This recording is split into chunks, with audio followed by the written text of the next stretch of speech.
Yeah, that's right, you better walk away. Go on, walk away, because I'm going to burn this motherfucker down.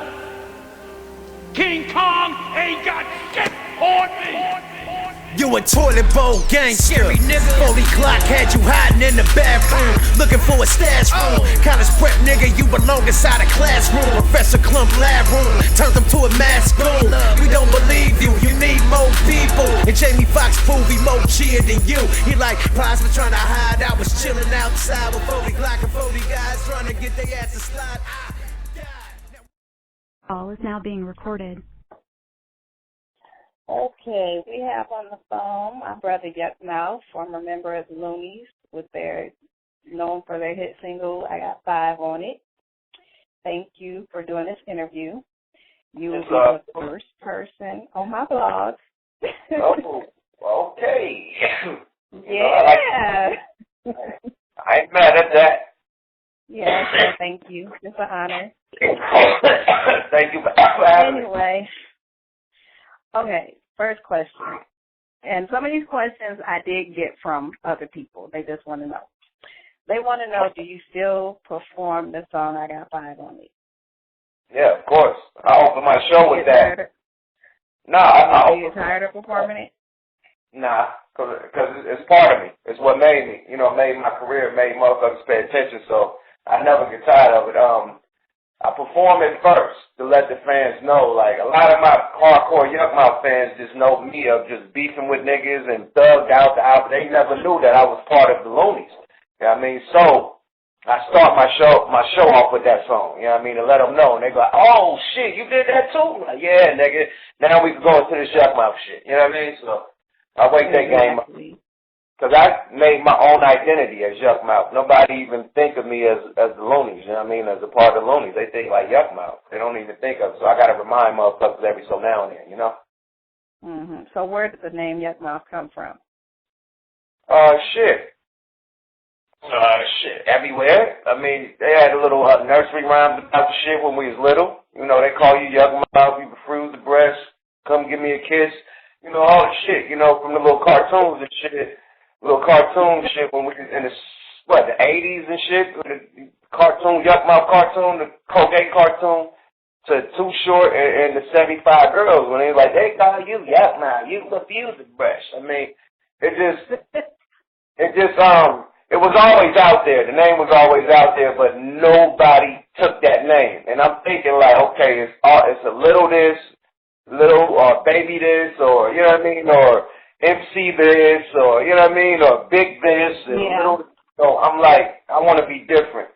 And I know me being a Libra, I talk a lot of shit. I'm dumb cocky, like hella cocky. So my mouth is just fucked up. I just talk filth line filth. I'm going to keep it solid. I'm going to tell her how it is, and sometimes I hurt a lot of niggas' feelings, you know what I mean? So Yukmouth, I talk a lot of shit, shitty mouth. You know what I mean? Not, I go down on girls and eat pussy and shit, nah. Or I got cavities and missing teeth, nah. I got a perfectly good grill, my diamonds in my mouth, all types of shit. So it ain't none of that. It's just the name, because I talk a lot of shit, and I'm real with it. So the shit I talk is nasty. Like, you know, leave a nasty taste in niggas' mouth sometimes. So there you have it, Yukmouth. Okay, so no other names outside of that you've ever used? I could have been a hell of shit. I was E-Flow. E-Flow at first. I'm like, E-Flow, man, that don't stick out. Like, it's like, you know, it's cool, but Yukmouth, I'm the one and only. There's probably another E-Flow out there, you know what I mean? There's no Yukmouth. I Smash Mouth, you got Cottonmouth, you got Yukmouth. So, I'm good. Okay, that makes sense. Okay, you were signed to rap a lot, and now you have your own label and your own artist. Is there a big difference, or, I mean, do you work harder, or, like, what's the difference? Yeah, you gotta definitely work harder when you are the executive and you own the label, because you putting all your money and your resources into the label compared to you having a partnership with a major label like Virgin/Rap-A-Lot, and they doing a lot of the promotion and marketing for you, and you doing the footwork.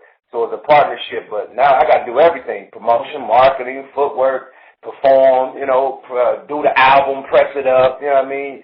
Ship to this store, ship to that store, merchandise, ship to this fan, ship to that fan, albums ordered online, shipped overseas. It's like, it's all on me. You know what I mean? I ain't got no help. So that's the only difference. You know what I mean? And at the end of the day, it's cool because when you got help, they want to give you money.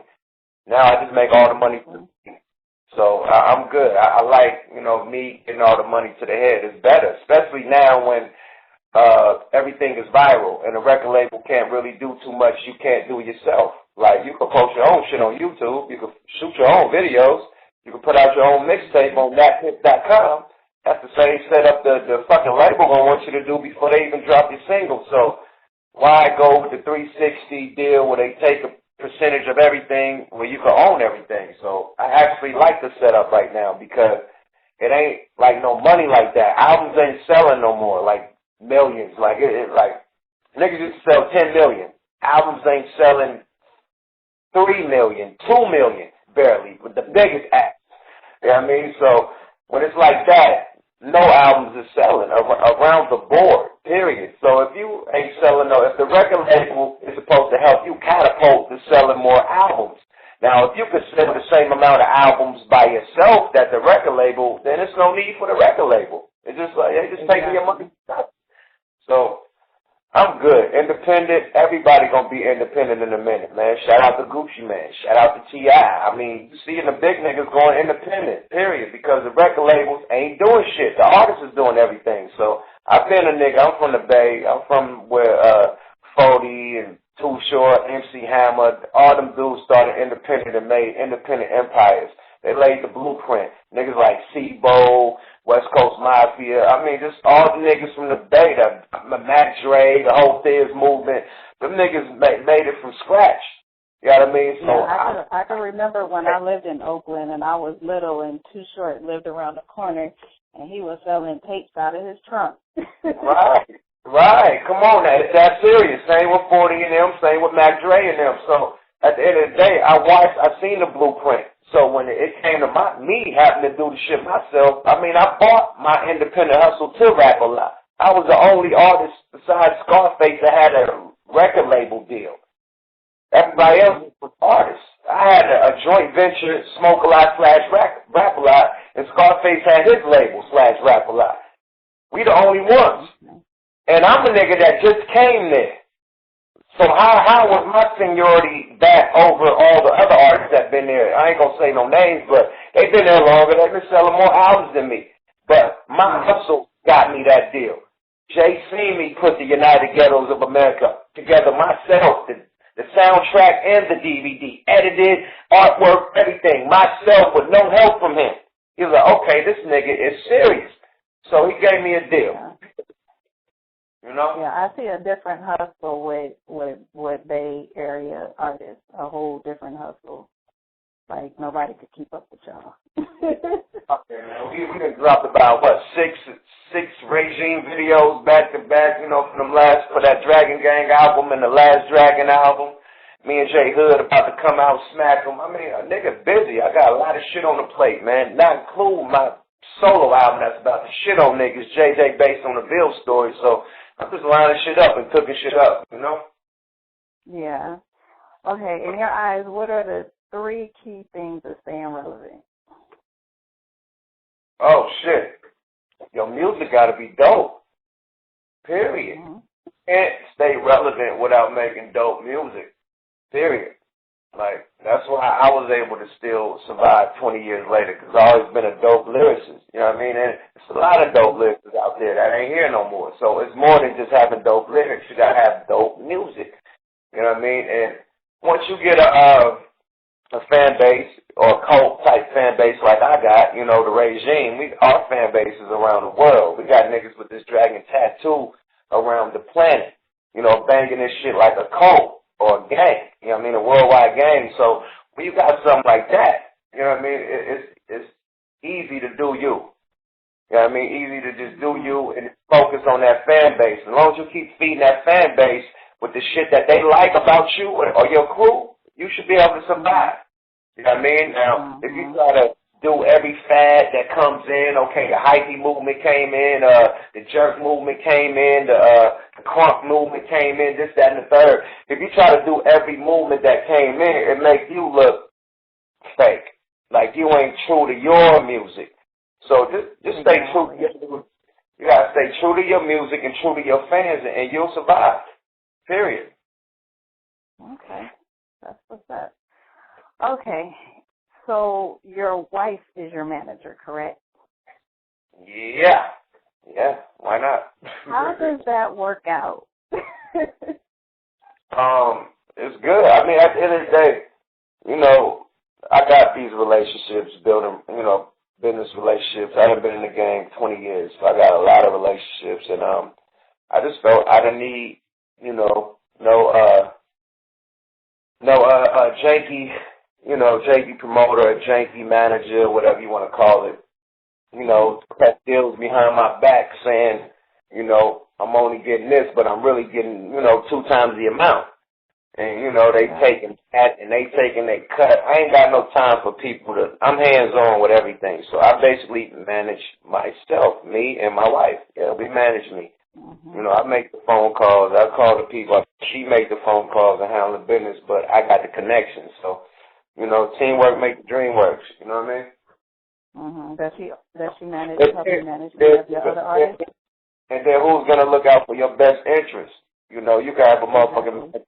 Man, I done had managers. My old manager before I started managing myself with my girl was a DMX manager and his uncle, Uncle Ray. He used to manage DMX, the whole fucking Rough Riders, Eve, all of them, Dragon, the Locks. He had all of them.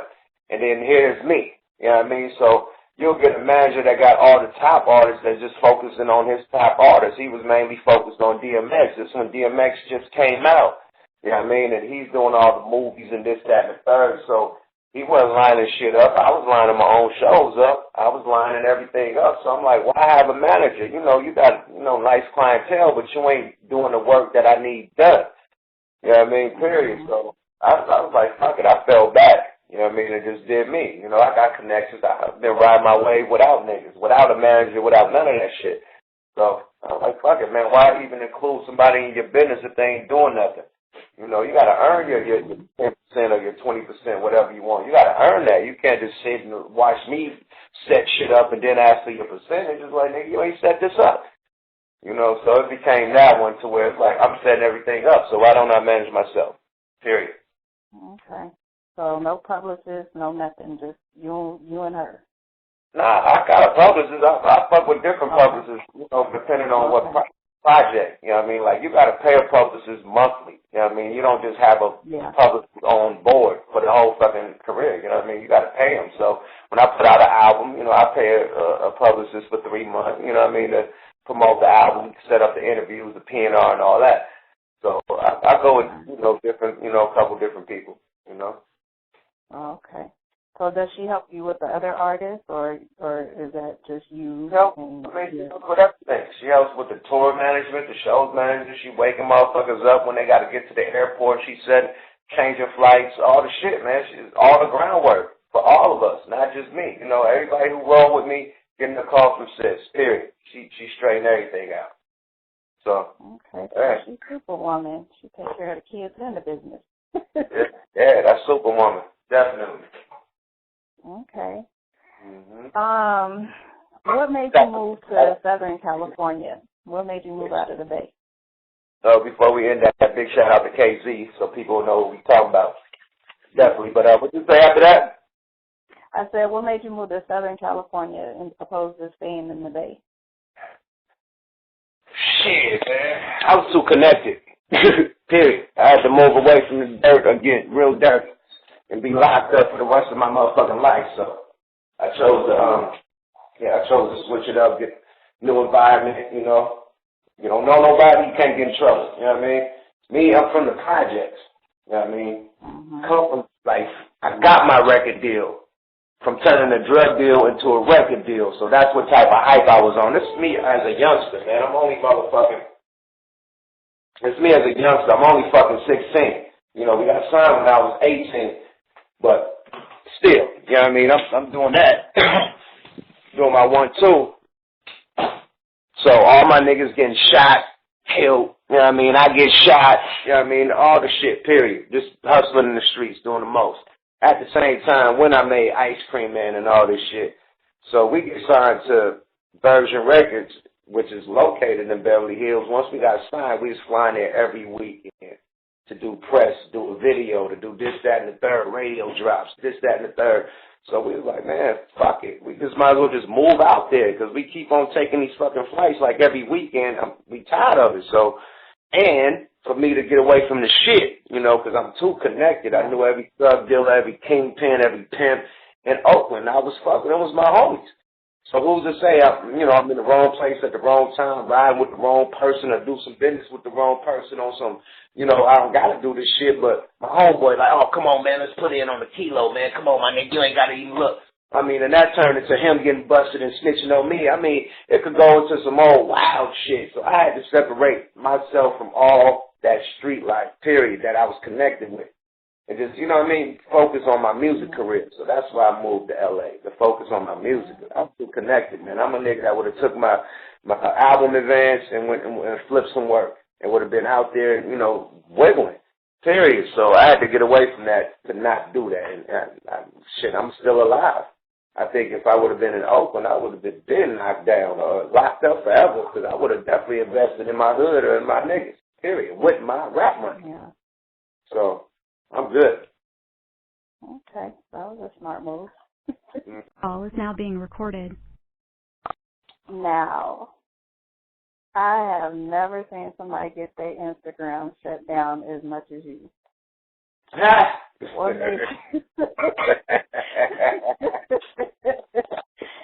What made you come up with Camel Toe Tuesday? Camel Toe Tuesday? Yeah. Where did that come from? King of the creeps, man. Pure dirtbag, man. I mean, hey, it is what it is. I like camel toes, man. Hey, it ain't no secret. My girl will tell you. She point them out. Like, hey, there you go. I ain't mad. Look, I can look, but don't touch. I got eyes. Shit.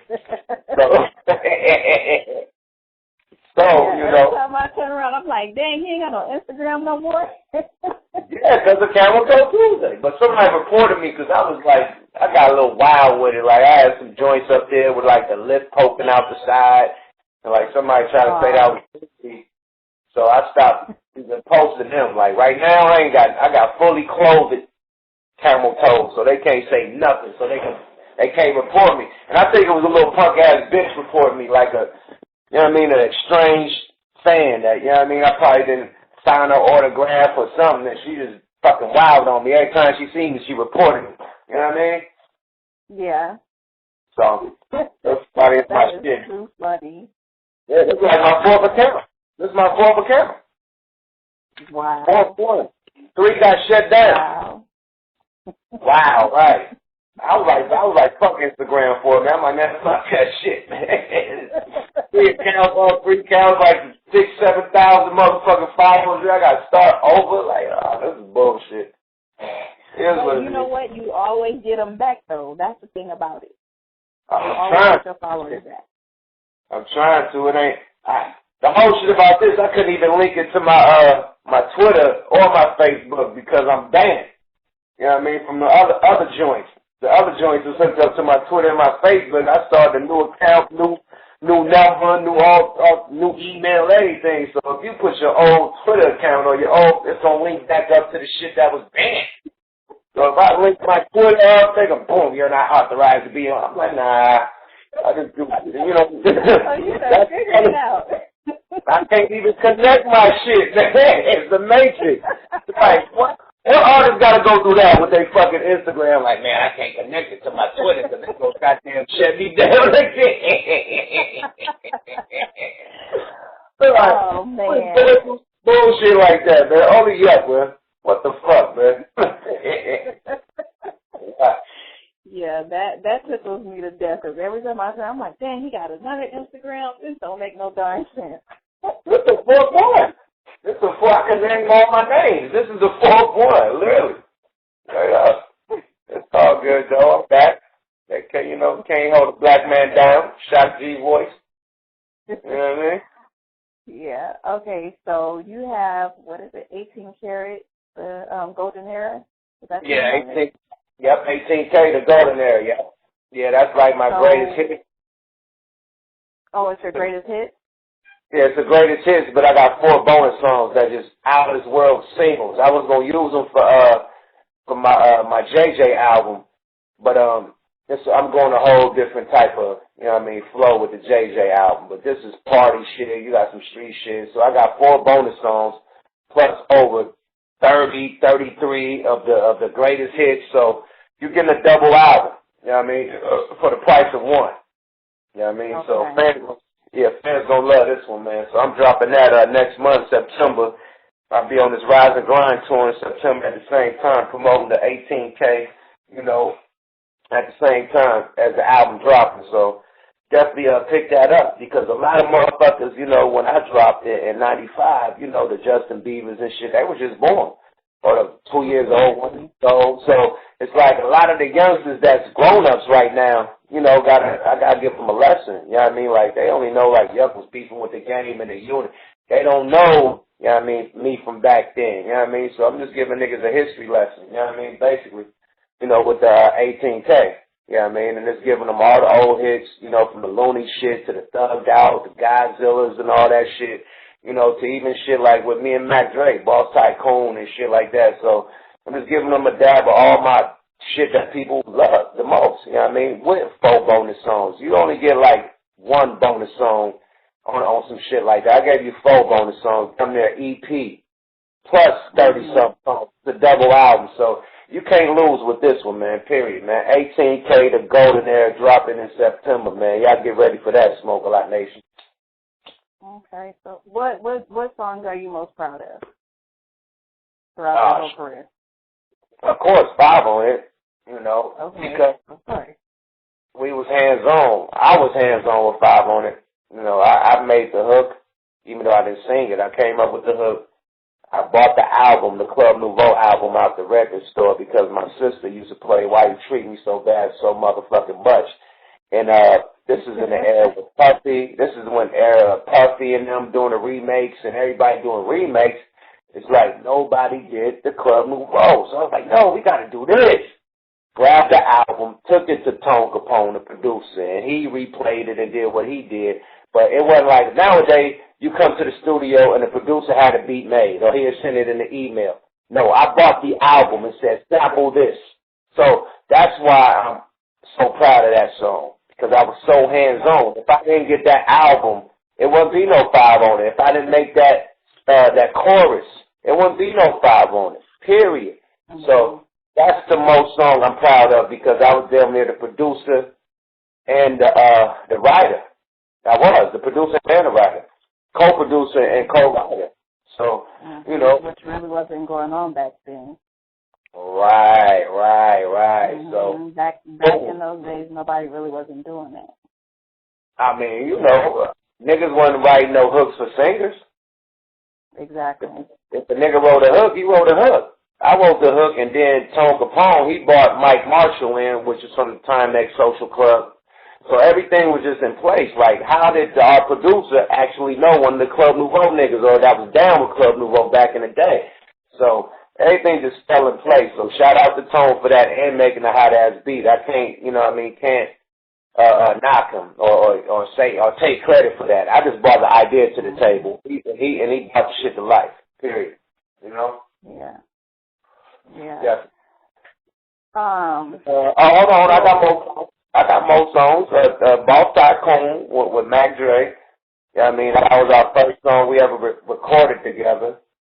You know, and that shit ended up being the one that everybody loved. You know what I mean? This is like right when Mac Dre, man, was really making his comeback. And he was stuck with the Mob Figures. He was stuck with 3 Times Crazy. And then he called me out the blue like, man, I got to fuck with you, man. I need you down here fucking with me, man. I love your music. Nigga, you that nigga. Yada, yada, yada. Dre loved me. He flew me down. I got, you know, had the cameras out and all the shit. We did the Boss Tycoon.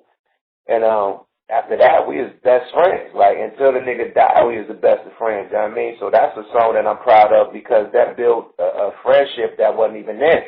You know, Dre was an old school. Yeah, Dre was an old school legend. You know, he's older than me. You know, I was in fucking junior high hearing about the Wampa Room rivalries and all the shit they did back in the day. So to actually line up and be fucking with him, it was an honor. You know what I mean? And he looked at it the same way. It's an honor fucking with me because I was a hot nigga right there, fucking with rap a lot, this, that, and the third. So we linked and made a hit that everybody fuck with to this day, man. So I'm proud of Boss Tycoon, definitely. Yeah. I'm proud of the song that, and it's one more song, man. It's a song that we did with Quincy Jones called Stump. Now, that was a huge placement for the Loonies, me and Numbskull, because fuck it, we on the album, on Quincy Jones' Juke Joint album. Not only are we on the album, that song get nominated for a Grammy. So when you hear the Loonies was Grammy nominated, it wasn't because of Five on, it's because of the Quincy Jones song named Stump, and it had me, Shaquille O'Neal, Coolio, Shaka Khan, hella people was on that motherfucker, man. It was like a fucking symphony of just West Coast rappers and singers, all types of shit. So that song get nominated. Not only do it get nominated, Quincy Jones has Oprah Winfrey do a special on Quincy Jones' Juke Joint on her show. We get flew to Chicago and performed the song on Oprah Winfrey. Oh, wow. Yeah, that one. So, bingo. That's why that song big. Not only did it get Grammy nominated, we performed at Oprah. Like, what artists you know from the West Coast, even from the Bay? You know what I mean? Coming from Southern Rocks. You know what I mean? They first album, this was in months of our album dropping. Our album dropped in July. We was at Oprah by, like, October. Wow, that's amazing. Right. So that's why that song was pretty huge. sure people don't know about it or even remember that. Nah, they gonna know now. That's amazing. So you're gonna learn today, period. You know what I mean? So all the motherfuckers be like, oh man, Oprah don't fuck with artists and shit. We was on there when they was talking, you know, before niggas was talking that shit. Quincy Jones bought Shaq, Coolio, and we all was up there. So Oprah fuck with the hood. I don't know what niggas was talking about. She had us all up there. Straight up for Quincy. So that was a big song. I think them three songs was huge songs for my career, definitely. Okay, so going back to you saying that your album is going to be like your greatest hits, you know, just for like the younger people that don't know any better, how do you feel about the disrespect that goes on today with artists that come from your era? What disrespect? Are we disrespecting them or are they disrespecting us? No, to me, I feel like they disrespect you guys. Oh yeah, of course. But at the end of the day, you know, I can't say no names because if I do, it's gonna turn to beef and he said this about him, woo woo woo. But I'm gonna say what you niggas doing has already been done 20 times before you niggas even thought about it. Period. And I'm gonna end it on that. Like, if you can't talk shit about what you copying, you can't talk shit about what you're trying to be like. You can't talk shit about the niggas that open the doors for you. Because if it wasn't for the OGs, you wouldn't be rapping at all, period, nigga. You'll still be acting. Some niggas will still be in the street or whatever their occupation was. But you wouldn't have that life if it wasn't for the niggas, Run DMCs, the fucking the Curtis Blows, the fucking Too Shorts and Ice Cubes and NWAs and Tupacs and Biggies and all that. Like, don't feel yourself, man, because at the end of the day, them is the niggas that was selling $10 million per album.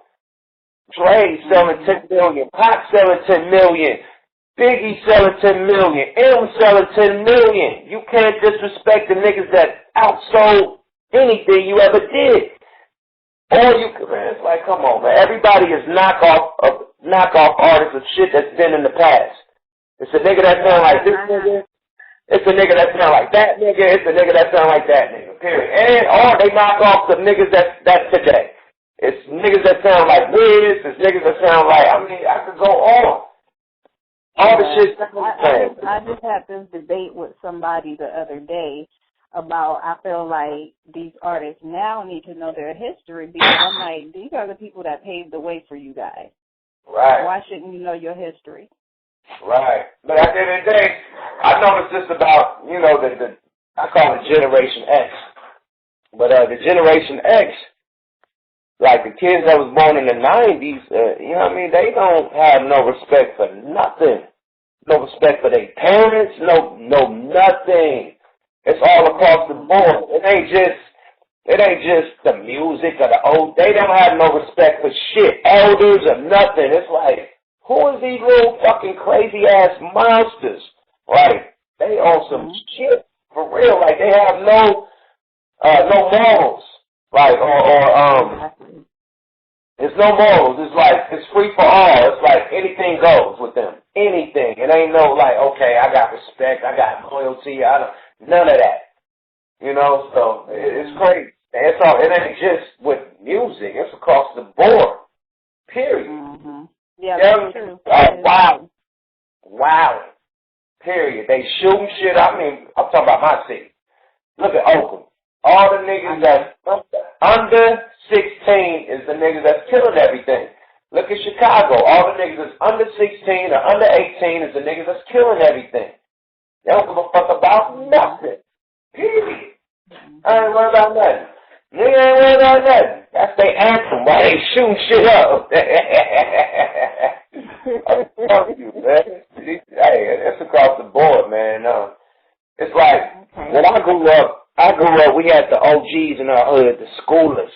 It's like, the 90s didn't have that, because all our OGs was in prison for fucking life by then.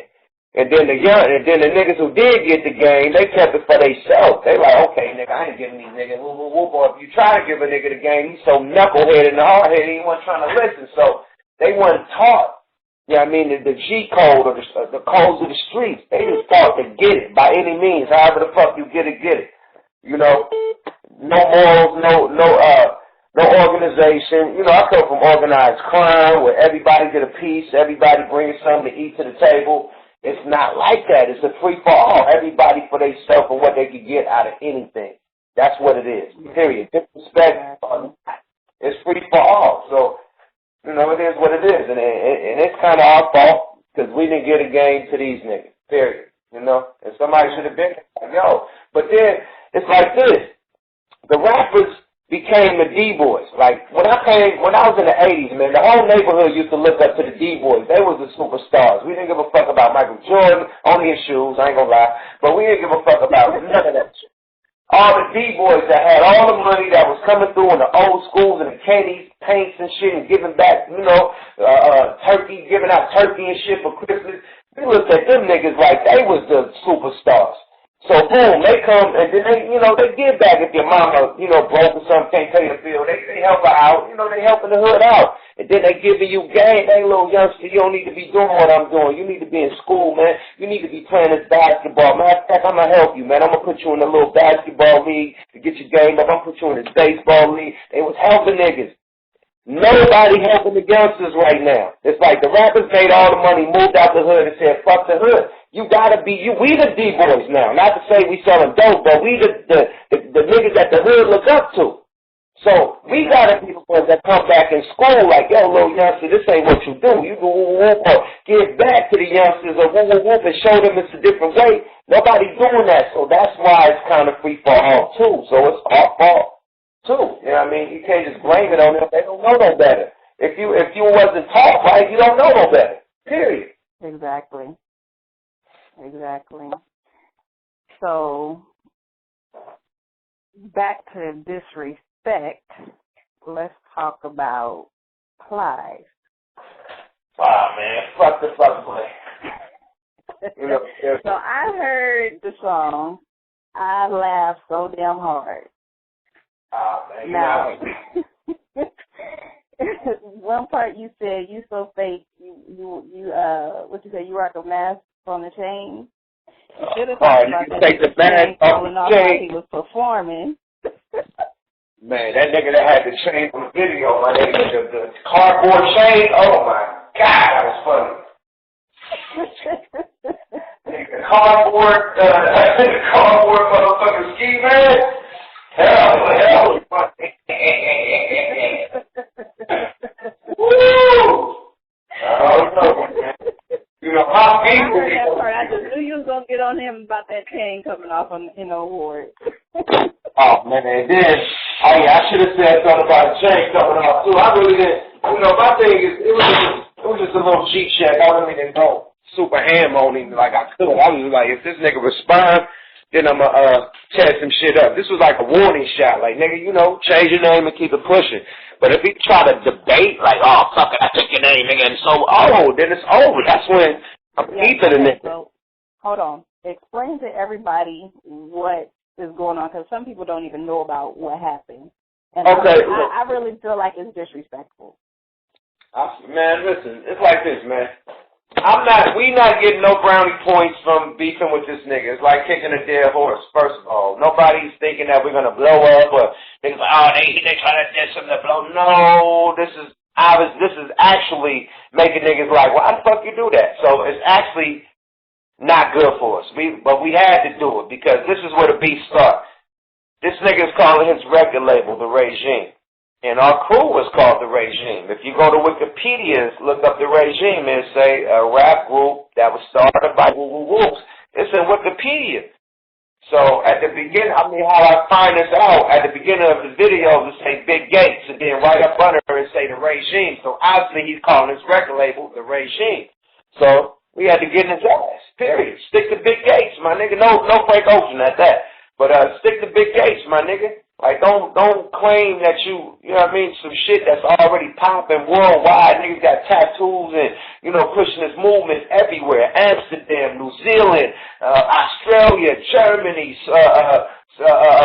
Copenhagen, Denmark. I mean, niggas is everywhere pressing this line. And you got the nerve to try to take our name. So we had to stand for it. Like, our fans, our movement wouldn't have took it. All these niggas with these dragon tattoos would have been mad at us. So we had to do it for our fans, for our cult, for our movement, to let niggas know you can't do that to us. You can't steal a name, nigga. It's so deep that in Paris, in London, what's called Birmingham or some shit like that, they have the biggest gang out there with the most money. It's called The Regime. Because of Yukmouth. They listen to my shit all day and do drive-bys. Yes, it's that serious. Jacker would interview and tell you. He went out there and they were like, Yukmouth, Regime, Dragon Gang, woo. Tatted up. They got a gang after our shit in London. It's serious. Wow. So I had to we had to, check the nigga, period. It's a G check. Because our niggas ain't having it. And the niggas in Paris, London, they are not having it. Period. Mm-hmm. So we had to ride on that. Straight up. It was a G check. Straight up. Mm-hmm. You think it'll turn into a copyright issue?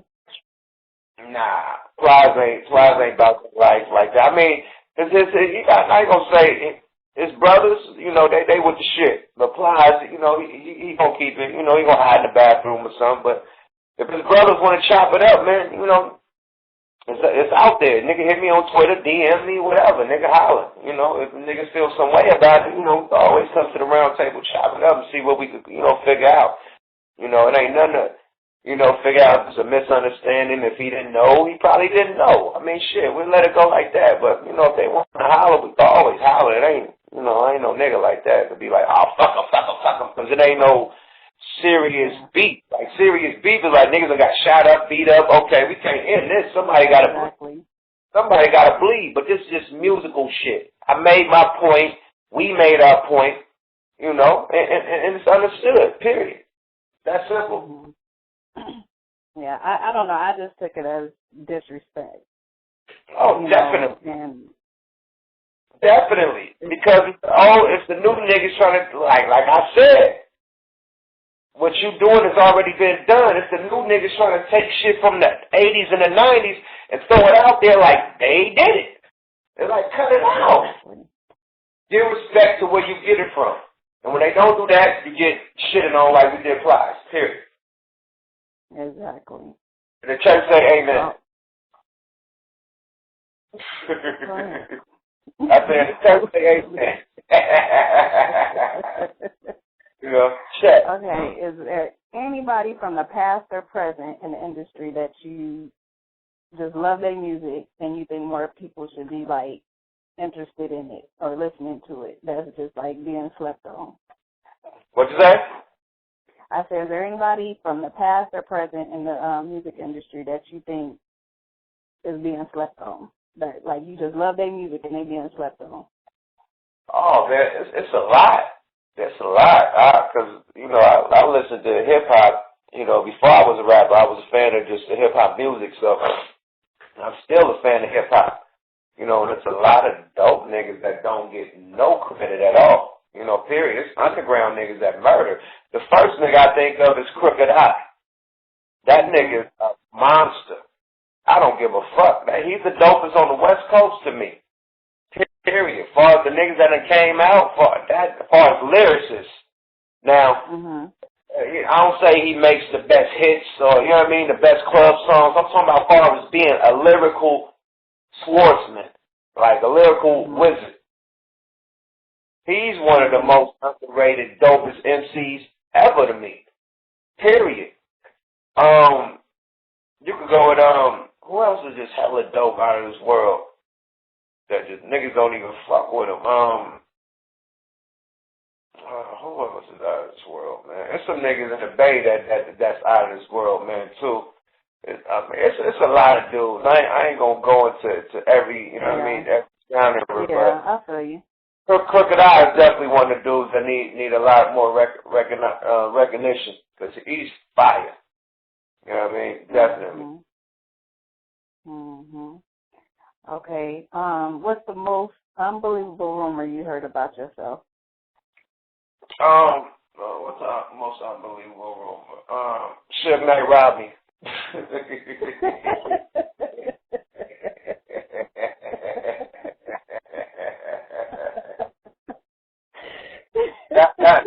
That was ill, man.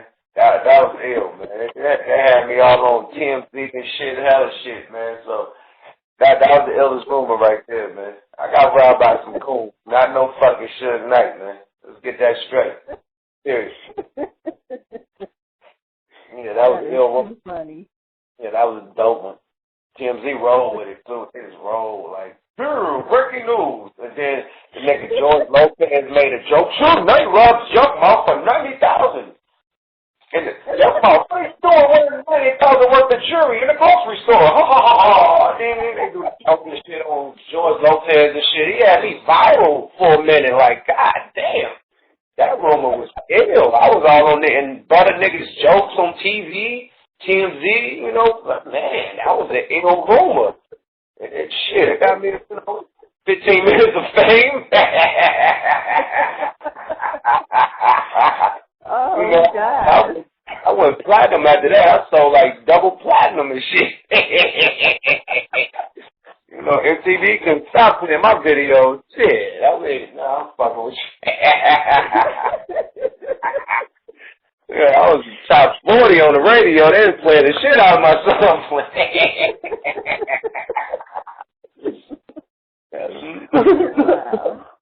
Woo! God damn, man. Okay, you're going to have to think on this one. If you could star in a remake of a classic film, what movie would it be and who would you play as? Oh, shit, man. Oh, shit. Oh, man. A classic movie? Oh, shit, man. Well, how far classic? Like the 90s, the 80s, or the 70s? Like, how far classic? Classic to you? Ah, shit, definitely, I'd do the half baked, and I'd be Dave Chappelle.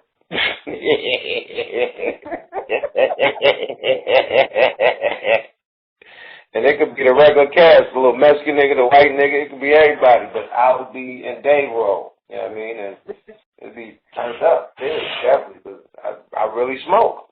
So my weed is going to be real. They really going to be floating in the air. The dog going to die. He ain't going to be able to fly. You blow some of this shit in the dog mouth, that nigga going to croak. Period. On camera. I don't want to fuck with me, man. And the white boy locked in jail because we ain't bailing no white boy out. Nigga, you got money. You got a rich-ass family. Go call your mama. Nigga, you should have fed the horse, nigga. Deal with it. You are too funny. I'm about to throw nigga. All this goddamn weed for you, nigga. Fuck that. Take my home, nigga. You fucked up. That movie would be a whole reason. Definitely. Nigga, and the perm and the bitches, man, listen, boy, you better not pull out no motherfucking bolt. What the nigga pulled out a crossbow on the nigga? Don't pull out that chopper so fast and light the street sweep the whole building, nigga. You gonna wish that bitch never pulled that motherfucker. I said, put that motherfucking crossbow away, bitch. You see what this nigga got? You saw that bitch like Harlem Nights. Put that motherfucker away. For real. I don't want to fuck with me. Oh, that is funny. Okay, the last question. If you were the president, what would be the first thing you would do? Oh, shit, man. I definitely, that's hard. The first thing I would do as president, damn, that is hard. That is hard. You know what? First thing I do, man, is make a bill to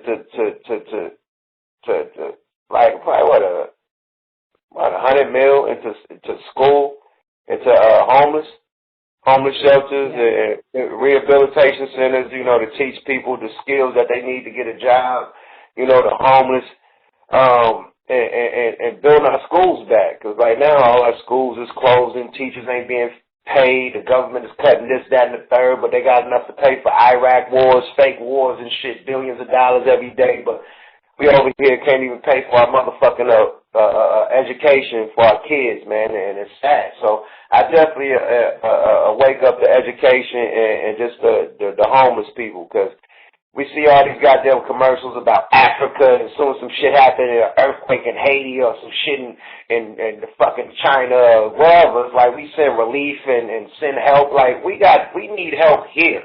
This motherfucker is in disaster in the hood. The motherfucking New Orleans still ain't been rebuilt since Katrina. Like, it's niggas still living like Katrina just hit yesterday. So it's like, nigga, we got third world countries within the United States, third world cities. You know what I mean? That they gotta straighten out. And that's what I would focus on. You know what I mean? Just shit like that, period. I won't focus on no bullshit, man.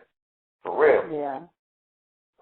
Yeah, that's a good answer. Like when shit happened to us, like Britain ain't trying to help us out. The only motherfuckers help us out is China, because we owe them hella money from getting all their money. But other than that, who help us out? But we quick to go help this motherfucker out. We're going through it. We gotta go over there. Send the troops, send the help, send relief. Why we ain't relieving ourselves? Why we got homeless and shit and skid rows and shit and this, that, and the third? It's like, it don't make sense. But we got to go help everybody else. Like, they don't want our help. America, stay the fuck out of everybody else's business. And maybe we'll be good. We always want to handle everybody else's business and we fucking suffering. You know? Mm-hmm. Exactly. That'd be the first, first act, period. First thing I get at. Yeah. That's really important, especially the schools. Because at the end of the day, it's the future. Like I said, when we were talking about the kids being naive and these motherfuckers don't know no better because nobody taught them. The OGs is locked up. They didn't teach them the game, so it's free for all. Same with the schooling. If nobody give these niggas an education, we are doomed. We ain't got no future presidents. We ain't got no future doctors and lawyers because they ain't got the knowledge to do the shit. We are fucked over. Period. If we do got some, it's going to be the motherfuckers that went to charter schools and private schools and Catholic schools. And it's going to come out of there. It's going to be a small percentage.